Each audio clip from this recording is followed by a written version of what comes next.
Hey. Today we're talking about ideological Prima Nocta. Um, I'm toying around with some new software here, so if it's a bit glitchy, forgive me. I'm on a learning curve. Then again, aren't we all? Check this out. Nobles are the key to the door of Scotland. Grant our nobles lands to the north, give their nobles estates here in England, and make them too greedy to oppose us. But, sir, our nobles will be reluctant to uproot. New lands mean new taxes, and they're already taxed for the war in France. Are they? Are they?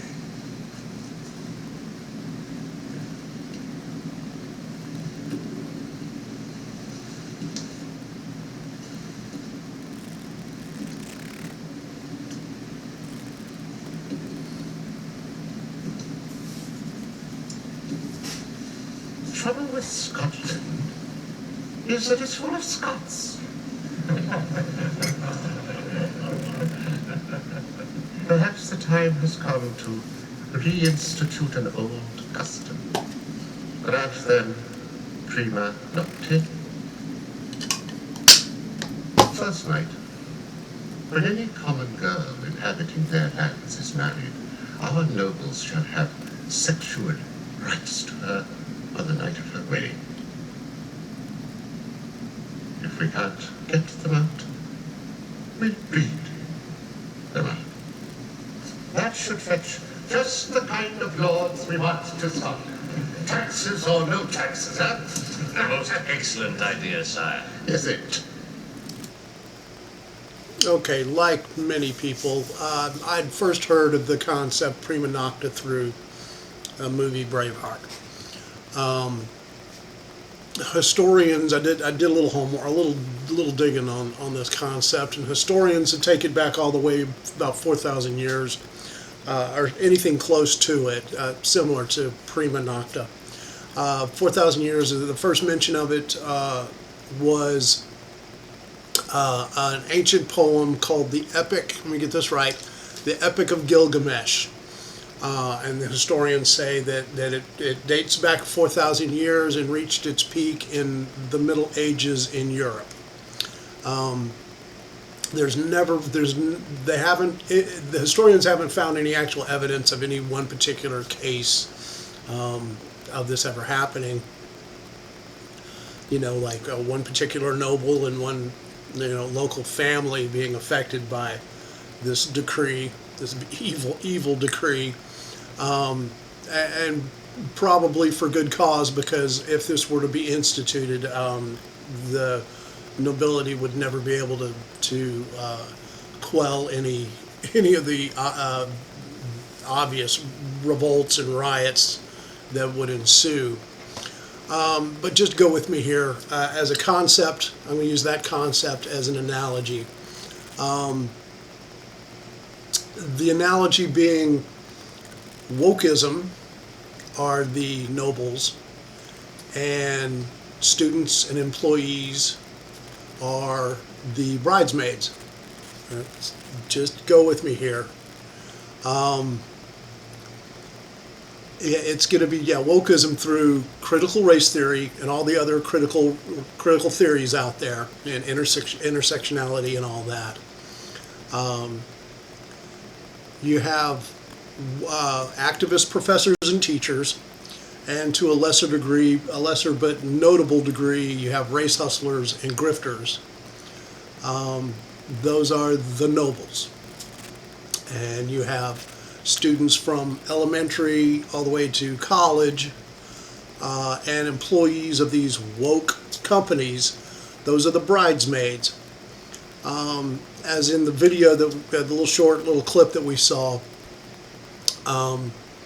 Longshanks wanted to breed out the Scots. These cultural Marxists, they want to breed out intellectual freedom, and accrue power. It is all about power.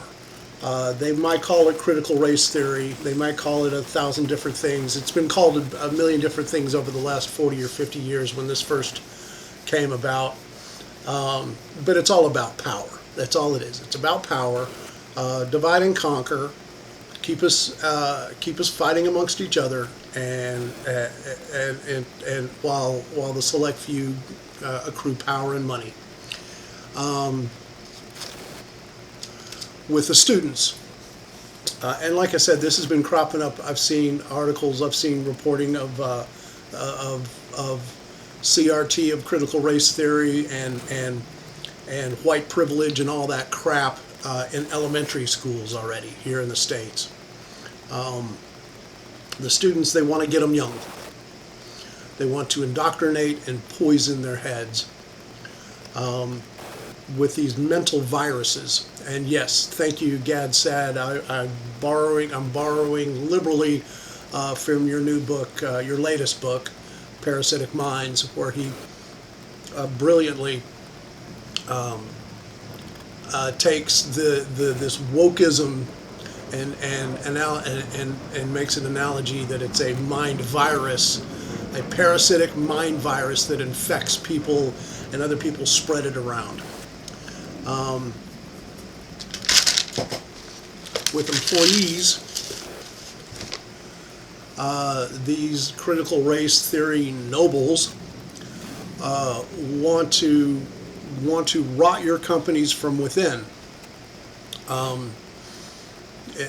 in a power grab. This is an ideological invasion. Now, how do you push back from all this?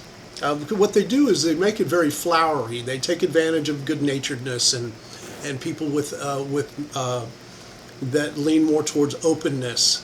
You know, some of the Jordan Peterson stuff there.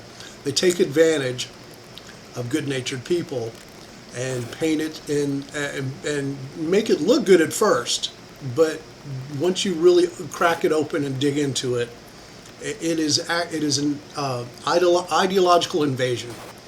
How do we push back on that? One second.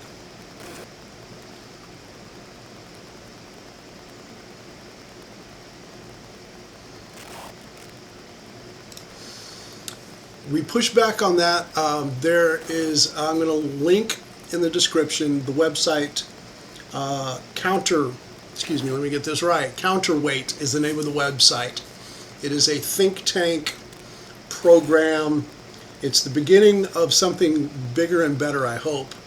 Helen Pluckrose and a bunch of very smart people are starting to organize and providing programs and providing advice and testimonials and stuff of people that have faced this CRT crap and this, people that are fighting against this white privilege, this false narrative of, white supremacy, where there's a white supremacist around every corner, and everything has to do with everything that has to do with the CRT crap.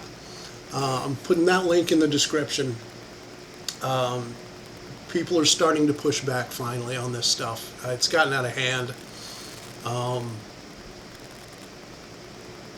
It's got to be stopped. It's taken over too much of our youth already, and infecting major multi-billion-dollar corporations. We have to fight. We have to push back on that. So there.